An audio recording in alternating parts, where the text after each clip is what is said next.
Hello, everyone, and welcome to the Don't Risk It podcast presented by VFIS Client Risk Solutions. This program focuses on the exposures our clients frequently encounter and discusses some potential solutions to help reduce these exposures. I'm your host, Chris Rodgers with VFIS Client Risk Solutions, and today we're talking with Bobby Salveson from the HazMat Guys. Bobby is here to discuss some of the risks associated with lithium ion batteries and some best practices for emergency service providers to consider when encountering these products at the scene. Bobby, I want to thank you for joining me today, and it's a pleasure to have you on the program. Oh, it's my pleasure. Thank you. So why are lithium ion batteries so concerning for emergency services?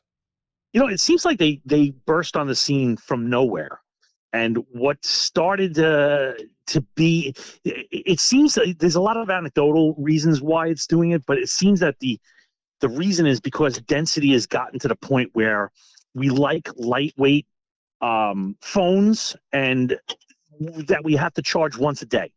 We don't like the old way of, I have to charge it 2-3 times a day. So with that, you make things with more energy in a smaller package.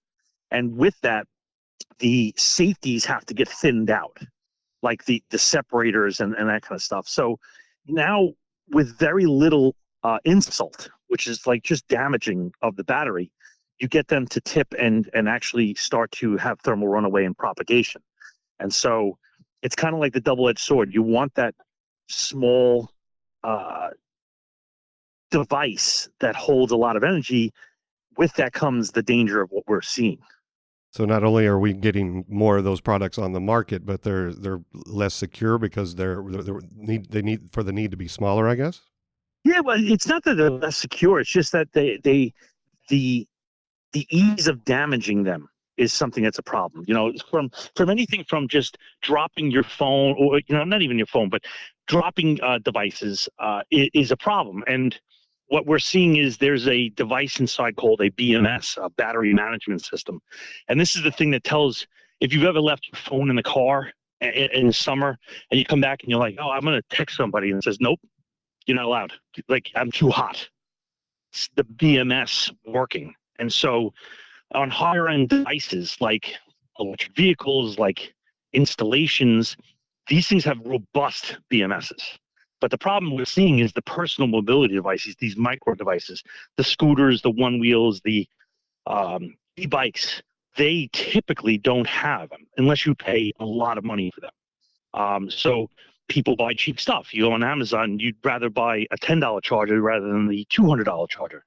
And I'll buy 10 of those cheap ones because that's just how I'm wired.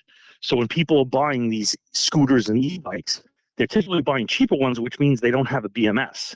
And that opens us up to a whole host of problems. That's the bulk of the issue of what we're seeing at least in New York City, is the devices are insulted and don't have the BMS installed. I live in Texas, so I have maximized my BMS on my phone probably all through the summer. So it's definitely been put to use down there. So yeah, it's interesting. So what are some of the key things that we should be changing with our operations if we know that there's the presence of lithium ion batteries? It's kind of hard to say. It's a different world than when I started in the fire department. It is, the gases that are given off by these batteries in just general firematics, it's given out a lot of different gases, but the two that I'm concerned about is hydrogen and oxygen, because one's a flammable and one's an oxidizer. So this makes everything worse. And what you're doing is, let's say you have this happen inside a house, it's a confined space, and that adds to the fire load.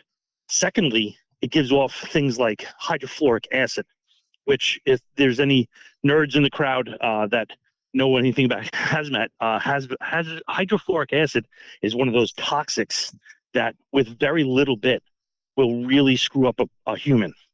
And so I would say probably the primary thing is wear your SCBA early if there's any doubt. And I would probably argue that in today's world, you would be hard pressed to go to a fire that there isn't a lithium ion battery involved. Because if you think about it, at your house at night, how many lithium ion batteries are in charge?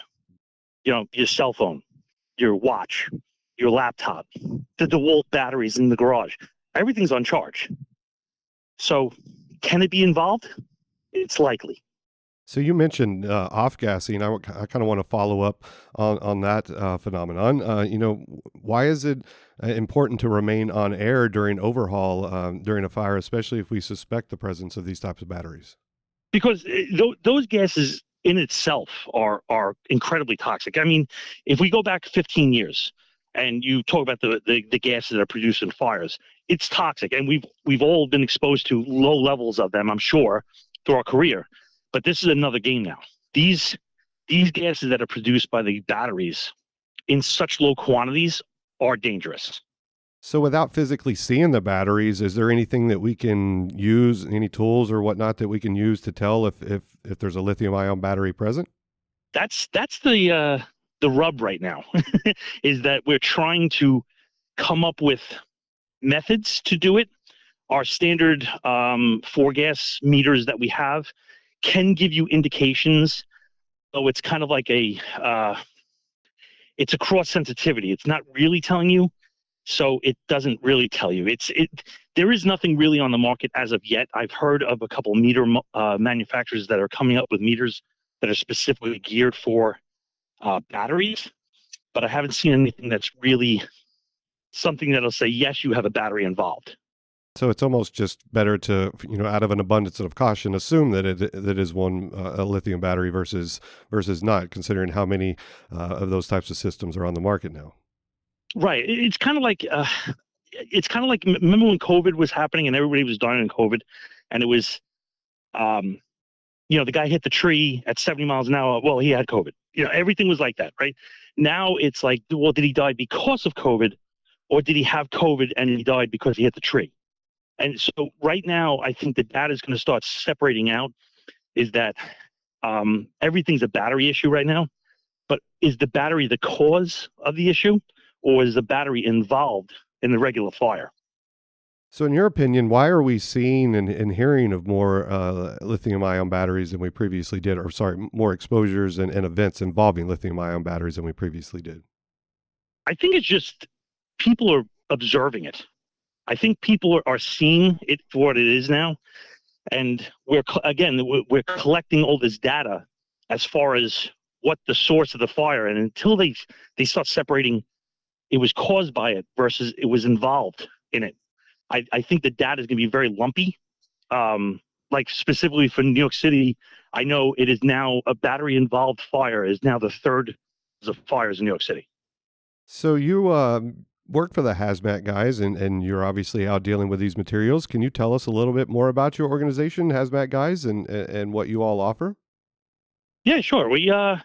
I'm one of the co-hosts of the HazMat Guys podcast and training company. We have a pretty good reach. We try to take these complex things and break it down to like the fifth graders level. You can find us on Stitcher, every place, iTunes. We're all over the place, and we come out and we do training for first responders or industry. We're actually going to Amazon next week to train them on batteries because they have a lot of robotics and transport batteries. So how can our listeners find out more information about your organization? You can go to thehazmatguys.com. You can email me at bob@thehazmatguys for anything you need. If you have any questions on what I talked about or want more information maybe about training or something, you can give me a call. So you mentioned that you're going to Amazon. That's obviously not limited to New York. Are your operations strictly in New York, or do you go outside of the state? No, we're actually international. We've gone to other continents, Canada, all across the United States. Well, that's great to hear. You're spreading the information to a lot of people that need it, because these issues aren't just strictly defined into New York and the United States. Obviously, everywhere is dealing with them. So great to hear that you guys are spreading this information to a large audience. Yeah, it's great. It's exciting and good to meet a lot of people. Well, Bobby, I want to thank you for taking some time this morning to chat with us. It was a pleasure to have you on the program. And again, thank you for your time. Thank you. And I want to thank you for listening to the program and for your interest in VFIS safety resources. I want to thank our guest, Bobby Salveson, once again for his time and information. Please consider subscribing to our program to stay up to date on new content releases. Also, if you like what you've heard, please consider leaving a review below. For more information about the many resources available from VFIS, please visit VFIS.com. And to submit ideas for future discussions, please reach out by email at VFISriskcontrol@VFIS.com. Thanks, everyone, and have a great day.